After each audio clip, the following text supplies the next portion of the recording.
Bienvenue dans Mon Avocat Conseil, votre émission, l'émission au cours de laquelle, et vous le savez, on évoque certes bien des difficultés, car les difficultés, il y en a toujours, et surtout, là on ne s'y attend pas. Mais dans votre émission, on évoque surtout et exclusivement des solutions. Le sujet du jour, la dispense de peine. Alors, dispense de peine, qu'est-ce que cela veut dire, Davy? Alors, avant, excusez-moi, je présente mon associé, Maître Davy Barrero, qui est associé au cabinet et qui fait exclusivement du droit pénal, qui est très compétent dans son domaine et qui justement va nous expliquer qu'est-ce que la dispense de peine. Eh bien bonjour à tous, aujourd'hui on va évoquer la dispense de peine qui est prévue aux articles 132-58 et 132-59 du Code pénal. Brièvement, la dispense de peine, c'est un outil, un mécanisme qui va permettre d'individualiser la peine pénale. Alors dispenser parce qu'on est coupable ? Alors, la dispense de peine, vous avez une déclaration de culpabilité, mais le magistrat, au regard des conditions cumulatives, c'est-à-dire quand il va constater que le reclassement est acquis, le reclassement du condamné est acquis, que le trouble à l'ordre public a cessé et que le dommage a été réparé, que la cause du dommage a été réparée, eh bien, le magistrat va tout simplement dispenser de peine. C'est génial. Donc, si je comprends bien, on peut être coupable et ne pas avoir de peine. Ah, ça va intéresser du monde. Enfin, je plaisante, non. Mais bon, j'imagine que le but du jeu, hors du champ d'application, ça vise un objectif. Alors, il y a un objectif qui est le principe de l'individualisation de la peine, comme on l'a expliqué. Le champ d'application est tout à fait intéressant parce que pour la dispense de peine, on va être sur la matière contraventionnelle, sur les contraventions et sur les délits. On va exclure, bien évidemment, les procédés ou la matière criminelle. Alors, donc ça veut dire, bon, c'est pas pour des crimes, heureusement quand même, ce sera extraordinaire. Mais quel genre de sanctions, ok, dispense de peine, mais là où on pourra avoir des sanctions beaucoup plus lourdes? Alors, quand on entend parler d'une dispense de peine, il faut savoir que l'effet de la dispense de peine, c'est finalement l'anéantissement de la peine pénale. Et la peine pénale, c'est la peine principale, la peine complémentaire ou la peine accessoire. Ce que doivent comprendre nos téléspectateurs, c'est que dispense de peine égale déclaration de culpabilité, sans en avoir les conséquences et les effets. D'accord, donc si je comprends bien, le but du jeu, c'est de dire à quelqu'un, on vous dispense de peine parce qu'a priori, les effets de l'infraction ont cessé, que l'on pense que donc, vous allez avoir un comportement différent et qu'on vous laisse une chance.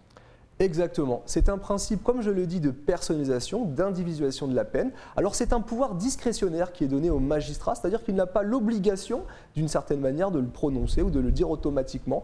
Il vous faudra nécessairement un avocat, c'est quand même plus utile et plus agréable dans le cadre de cette détermination et de cette démonstration. L'avocat va reprendre les argumentaires précisés, notamment dans l'article 132-59 du Code pénal, et à cette fin, il va demander au magistrat de vous dispenser de peine. Alors la dispense de peine, c'est aussi une spécificité, elle peut aller très loin puisque nous pouvons également solliciter au magistrat qu'il ne fasse pas mention de la condamnation au casier pénal. Alors si je comprends bien, on peut être dispensé de peine et en plus, est-ce que cette condamnation, parce que c'est bien une condamnation quand même, on est quand même condamné, c'est-à-dire qu'on est coupable, il n'y ait pas de mention au B2, qui est le bulletin où tout est indiqué en principe. À l'appréciation discrétionnaire du magistrat, la dispense de peine, c'est un petit peu un débat discrétionnaire entre le magistrat. Il n'a d'ailleurs pas l'obligation de venir motiver ce ou comment il va procéder à la dispense de peine. Tout ça pour dire, au final, il existe un mécanisme dans certains cas où lorsque l'infraction a cessé, que ce ne soit pas trop grave et qu'on voit vraiment que la personne va se réhabiliter, regrette un petit peu ce qu'elle a fait. Exactement. Le magistrat, à titre un peu exceptionnel quand même, je l'imagine, oui, de manière assez exceptionnelle, va pouvoir dispenser de peine. Est-ce que ça marche ? Ça marche, ça fonctionne. Pourquoi ? Parce qu'au préalable, lorsque vous allez vous défendre, lorsque vous allez saisir un avocat, il va y avoir un travail. Parce que la dispense de peine, c'est également une appréciation, je dirais, objective et subjective. Subjective, c'est ce qui vous concerne vous, c'est ce qui concerne le mis en cause, le condamné, le prévenu à travers un lien social. On va un petit peu parler de vous, la tâche familiale, etc. pour savoir si cette personne est parfaitement ancrée et respectueuse des règles de la République française. Et l'appréciation objective du dossier, ça va être l'appréciation de la gravité, notamment de l'infraction, des lieux de commission, etc.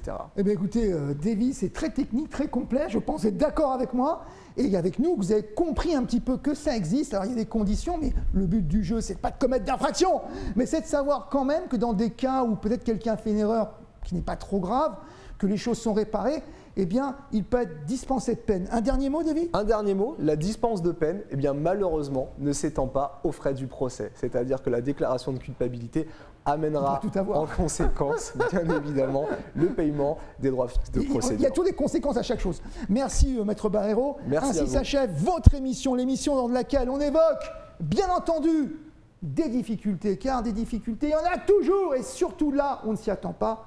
Mais dans votre émission, Mon avocat conseil, on évoque surtout des solutions. Yes.